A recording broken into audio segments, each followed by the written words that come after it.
Hello, I show you how to hard reset for all phones in Samsung Galaxy S10 series.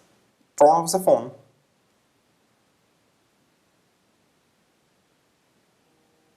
Next, press and hold the power button, volume up key and Bixby button for a few seconds.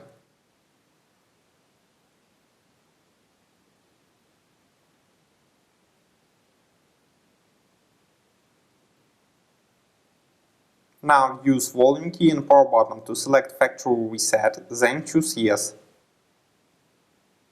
Finally click the power button. Your device will now restart. Successfully, the hard reset is completed now. Subscribe to our YouTube channel and rate the video.